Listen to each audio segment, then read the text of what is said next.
സ്വതന്ത്രം മോശ പ്രാർത്ഥിച്ചു. എന്നിട്ട് 5-ാം വാക്യം താഴോട്ട് പോയിച്ചോ. യഹോവ മോശയോട്, ഇസ്രായേൽ മൂപ്പന്മാരിൽ ചിലരെ കൂട്ടിക്കൊണ്ട് നീ നദിയെ അടിച്ച വടിയും കയ്യിലെടുത്ത് ജനത്തിന്റെ മുമ്പാകെ കടന്നു പോവുക. ഞാൻ ഹോരേബിൽ നിന്റെ മുമ്പാകെ പാറയുടെ മേൽ നിൽക്കും. നീ പാറയെ അടിക്കണം. ഉടനെ ജനത്തിന് കുടിപ്പാൻ വെള്ളം അതിൽ നിന്ന് പുറപ്പെടുമെന്ന് കൽപ്പിച്ചു. ഇസ്രായേൽ മൂപ്പന്മാർ കാണുകെ മോശ അങ്ങനെ ചെയ്തു. ഇസ്രായേൽ മക്കളുടെ കലഹ നിമിത്തവും യഹോവ ഞങ്ങളുടെ ഇടയിൽ ഉണ്ടോ ഇല്ലയോ എന്ന് അവർ യഹോവയെ പരീക്ഷിക്ക നിമിത്തവും ആ സ്ഥലത്തിന് മസ പരീക്ഷ എന്ന് മെരീബ കലഹം എന്ന് പേരിട്ടു. ഹല്ലേലൂയ. മോശയോട് പറഞ്ഞു, പാറയെ അടിക്കാൻ പറഞ്ഞു. അടിക്കപ്പെട്ട പാറയിൽ നിന്ന് വെള്ളം പുറപ്പെട്ടു, ജനം കുടിച്ചു.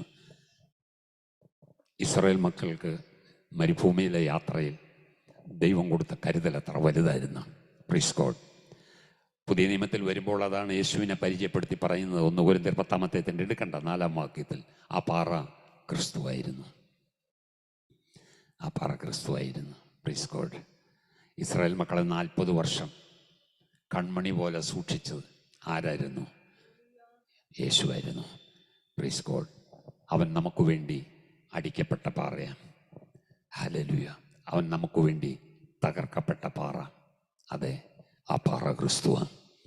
ഞാൻ പറയട്ടെ, അങ്ങനെയെങ്കിൽ യേശു നമുക്ക് മതിയായവനല്ലേ? ഈ മരുഭൂ യാത്രയിൽ മതിയായവനല്ലേ? കരമുയർത്തി നമ്മുടെ ദൈവത്തിന് സ്തോത്രം ചെയ്ത